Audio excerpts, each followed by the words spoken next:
Waktu aku pertama kali ke Jepang aku kaget banget Bu, kayak kenapa aku jarang banget nemuin tempat sampah. Tapi anehnya gak ada orang yang buang sampah sembarangan. Nah, waktu aku cari tahu ternyata emang di Jepang itu kalau mau buang sampah bukan cuma bikin lingkungan kotor Bu, tapi bikin kantong jebol. Kota-kota metropolitan 5 tahun lagi 100% harus sudah terlayani, terkumpul sampahnya ya, nggak ada berceceran, plus juga sudah 100% terolah gitu. Jadi kalau misalnya di pinggir jalan nih teman-teman pernah lihat ada satu kantong yang nggak diambil sama pengelolanya, tuh 2 hari atau 3 hari kemudian udah jadi TPS liar. Minimal banget ya Ami, kayaknya sih jangan buang sampah sembarangan ya. Iya benar. Nah, jangan sampai kita malu-maluin deh di negara orang.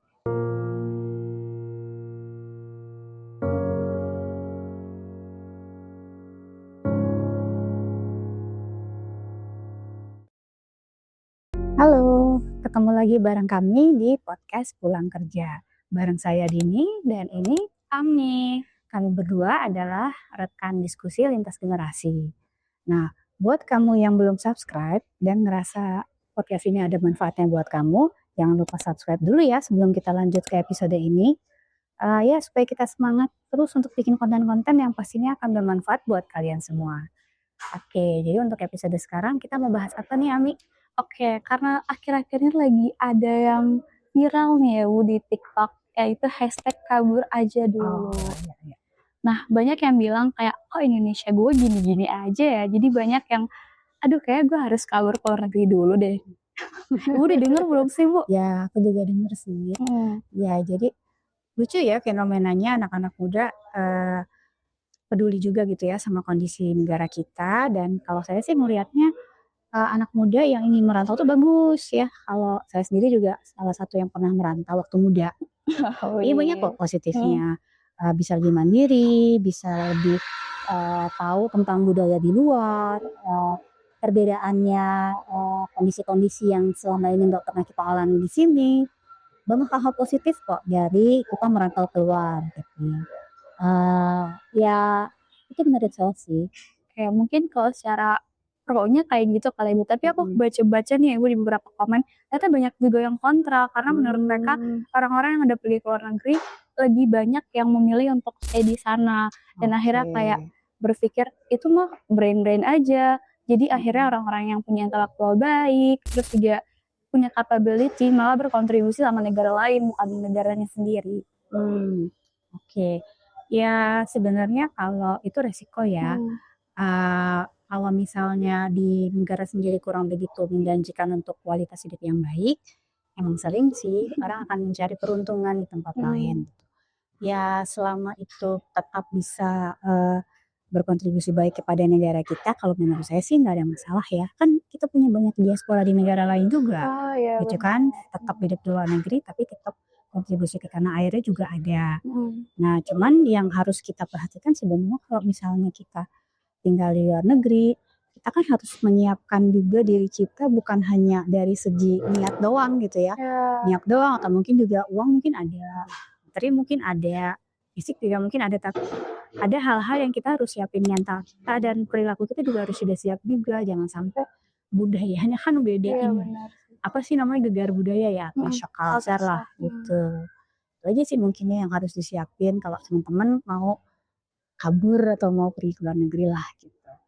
Bener sih Bu, berarti gak cuma modal visa atau duit doang ya kalau mau keluar negeri. Iya pastinya harus. Nah kalau ini nyangkut sama podcast kita ya, yang sederhana dulu deh perilakunya tentang sampah dulu gitu. Kan negara yang maju terutama yang udah pengelolaan sampahnya baik kan punya ketentuan-ketentuan yang beda dong sama sini gitu kan. Nah perilaku-perilaku untuk pengelolaan sampah itu mungkin kita perlu pelajari juga. Nah coba mungkin ada nggak tuh yang Ami pelajari selama di luar data-data yang di luar negeri itu seperti apa? Oke, berarti based on my experience dan beberapa artikel yang aku baca, ternyata kalau misalnya pengolahan sampah atau soal aturan sampah di luar negeri itu ketat banget Bu. Contohnya aja ya, di negara-negara maju orang-orang tuh udah terbiasa milah sampah dan budaya bersih dari kecil. Apa kayak di Jepang. Waktu aku pertama kali ke Jepang aku kaget banget Bu, kayak kenapa aku jarang banget nemuin tempat sampah. Tapi anehnya gak ada orang yang buang sampah sembarangan. Nah, waktu aku cari tahu ternyata emang di Jepang itu kalau mau buang sampah bukan cuma bikin lingkungan kotor, Bu, tapi bikin kantong jebol. Bukannya jebol ya? Karena dendanya jutaan rupiah. Iya. Dan mereka juga sebenarnya belajar dari Jepang ya, mereka tuh harus pilah sampah secara ketat, mulai dari organik, sampah kertas, sampah logam, dan pengambilan sampahnya pun berbeda-beda. Jadi kebayang nggak sih kalau misalnya kita ternyata jadwal pengambilan sampah organik itu hari Selasa, kita pilihnya hari Senin, ya artinya sampah kita nggak akan diambil gitu. Jadi akhirnya rumahnya penuh dengan sampah. Terus kalau misalnya di Jepang juga ada yang namanya sampah besar atau mereka sebutnya sodayomi. Kalau misalnya di Indonesia kan sering banget ya, Mbak. Kalau misalnya kita lagi jalan ngelihat ada sampah lemari yang nggak kepake lagi. Nah, kalau di Jepang nggak boleh tuh kayak gitu. Jadi sampah-sampah besar mereka harus dilaporkan terlebih dahulu. Terus dikasih stiker sodayomi untuk diangkut ke tempat tertentu dan jadwal tertentu. Nah, bukan cuma Jepang aja, kita belajar di negara tetangga nih, Singapura. Mereka tuh juga punya yang namanya sistem daur ulang blue bin. Ada di setiap perumahan. Dan mereka kalau misalnya buang sampah sembarangan ya, dendanya tuh 500 Singapura dolar. Kebayang nggak sih ya, gaji 1 bulan hanya karena akan lepas hanya karena kita buang sampah sembarangan. Tapi yang jadi pertanyaan ya, Bu, kok bisa sih mereka seketat itu sementara kayak di Indonesia tuh masih struggle banget sama urusan pengelolaan sampah gitu. Kalau misalnya sampah Indonesia nasi belok gitu.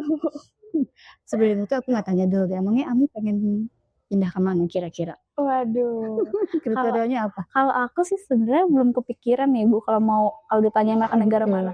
Tapi sih harapannya pengen ke negara yang bersih, tertib. Dia ada cowok-cowoknya ganteng-ganteng gitu ya. Tetap harus syaratnya ada cowok ganteng ya. Nggak boleh ketinggalan. Oke, balik lagi ya ke pertanyaannya. Kenapa sih bisa sebagus itu gitu ya? Ya mungkin aku coba jelasin ada 3 hal ya. Jadi kenapa sistemnya bisa sebagus itu?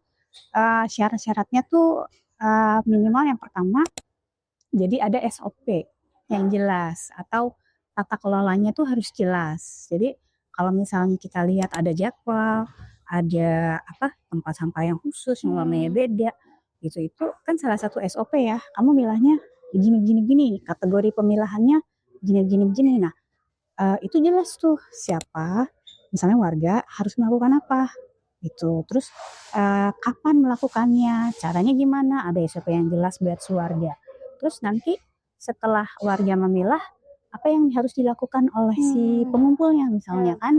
Jadi kan nggak mungkin kan setelah dipilah itu sudah, nggak mungkin kan, pasti kan ada yang ngambilin nih. Nah, ada ketentuan-ketentuan SOP buat yang ngambilnya. Misalnya nggak boleh dong dicampur lagi gitu kan. Kalau misalnya yang udah dikumpulin sesuai jenisnya, si yang ngambil itu nggak boleh mencampurnya lagi. Dan apa dendanya kalau misalnya si pengumpulnya itu mencampurnya lagi gitu.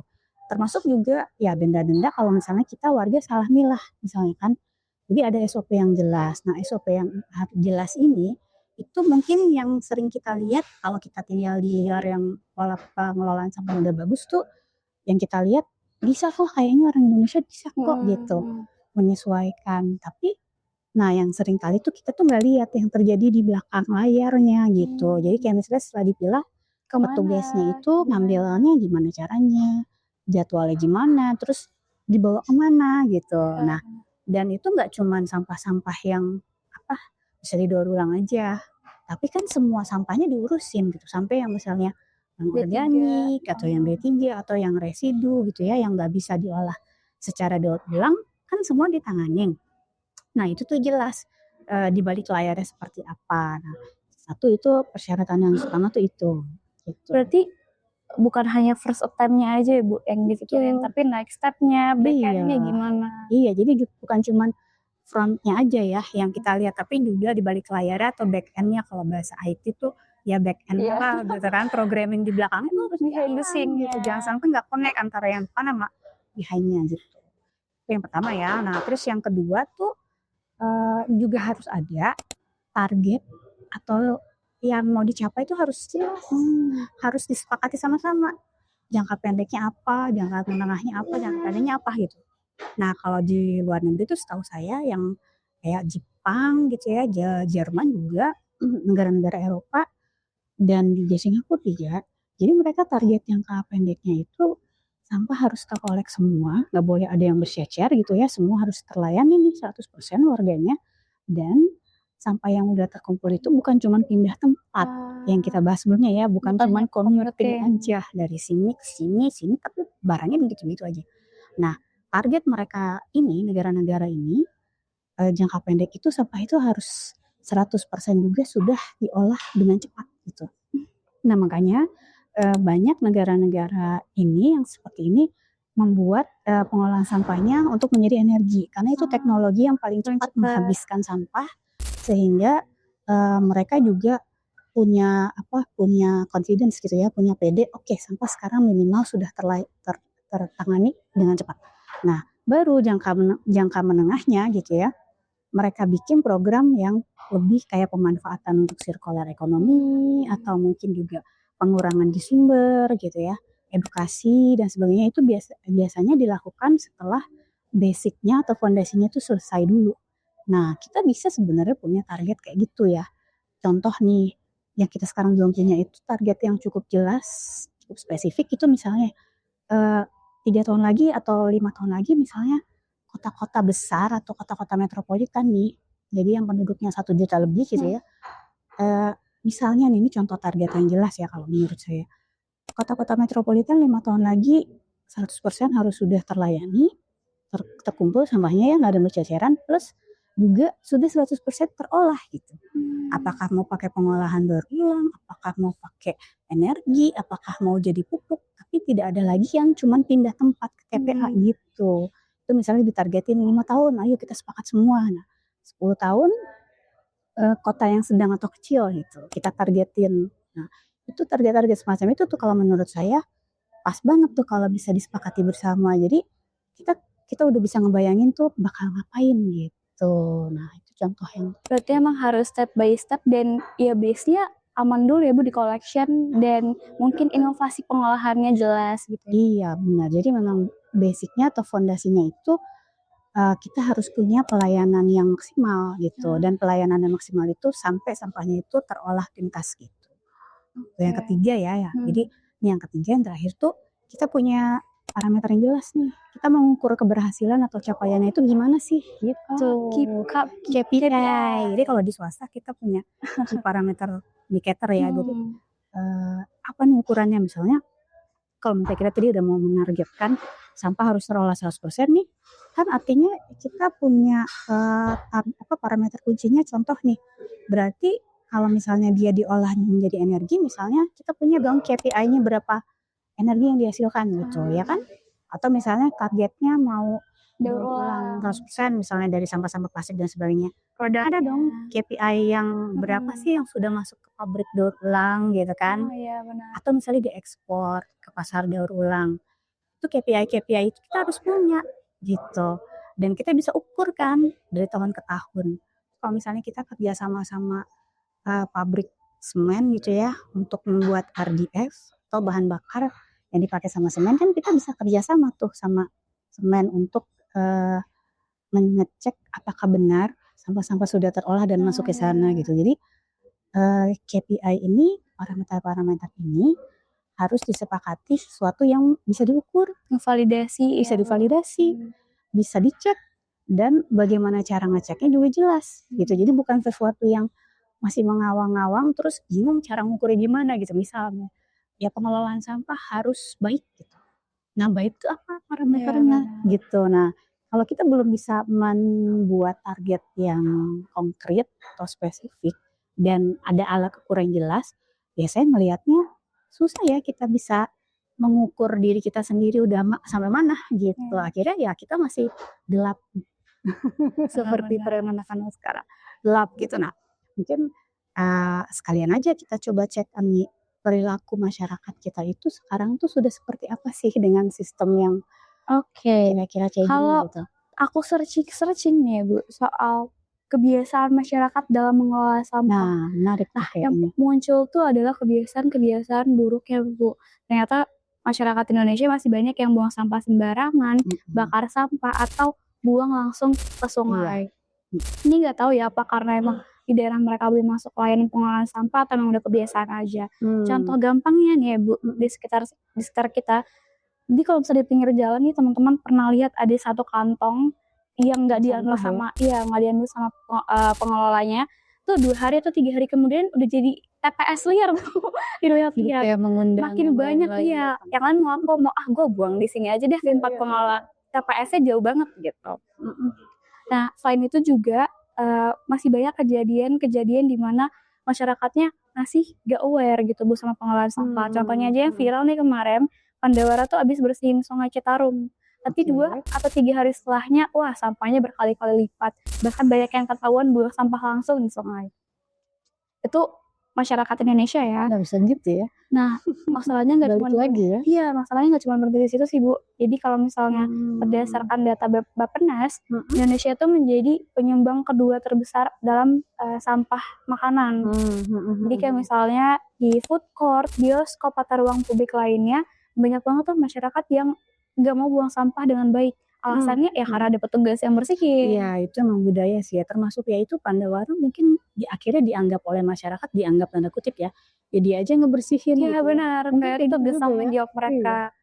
Gitu. Mhm. Belum lagi nih Bu, mungkin yang paling relate nih sama kita, contoh kita lagi di kondangan, terus lihat banyak tenan-tenan tempat makan. FOMO banget dong nyobain, kira-kira rasanya apa? Ambil tuh banyak, tapi Kambing guling iya gitu ya. bener, kambing guling, terus cimol dan yang lain. Somai. Juaranya ngambil doang, tapi kalau ngabisin ya udah weh gitu. Iya bener, banyak yang ngisa. Iya, saya juga sering tuh ya. Jadi kalau misalnya dibandingin sama negara lain ya mungkin kebiasaan kita masih jauh banget sih Bu. Terlepas dari sarana dan prasarananya udah kayak gimana, tapi emang dari kesadarannya juga memang belum ada gitu. Oke, jadi kombinasi antara keterpaksaan ya, karena fasilitasnya kurang, itu juga ada kesengajaan ya, karena menganggap asal nggak ada yang lihat biar aja gitu ya. Gitu. Dan mungkin karena juga orang-orang Indonesia terbiasa dilayani gitu ya urusan sampah, mungkin kalau di rumah anak-anak tuh udah punya mbak aja kayak ngurusin gitu ya. Oke, nah jadi mungkin kalau bisa kita simpulin ya nih ya, sebenarnya perilaku itu bisa berubah, masyarakat itu perilakunya bisa berubah kalau ada sistem yang merekayasa. Jadi itu istilahnya social engineering tuh ada istilahnya. Nah, jadi kalau kita boleh mengajak nih teman-teman yang memang mau pindah ke luar negeri atau mungkin kerja atau mungkin merantau dan sebagainya, penting nih untuk memperhatikan perilaku kita terhadap sampah agar tidak malu-maluin nih, minimal ya jangan buang sampah sembarangan gitu kan. Atau kalau misalnya kamu-kamu yang masih ada di Indonesia pun nggak usah nunggu sistemnya 100% berubah, juga bisa kok berubah perilakunya. Misalnya kamu bisa kasih sampah-sampah daur ulang kamu ke pemulung gitu kan, atau misalnya kamu dengar ada bank sampah di sekitar kamu bisa kamu berikan kepada bank sampah juga nih, gitu. Nah mungkin ada lagi nggak selain itu? Nah yang gak kalah penting mungkin kita nggak boleh pasrah sama sistemnya aja sih Bu. Iya benar. Kita sebagai mungkin teman-teman Gen Z ya yang lebih kritis, kita harus kritis soal pengelolaan sampah atau SOP yang udah ada di sekitar kita. Biar kita nggak terlena sama, oh ya udah kalau misalnya mereka nggak ngangkut atau mereka mencampur nggak apa-apa gitu. Jadi kalau mau ada perubahan ya suarakan dan dorong perubahan itu. Gitu. Mungkin itu kali ya Bu dari episode 3 kali ini buat teman-teman yang mungkin ada pertanyaan, pernyataan atau cerita unik soal sampah di luar negeri, jangan lupa banget komen dan di-share ini ke teman-teman kalian. Aku Ami bareng Bu Dini, see you next episode. Bye-bye.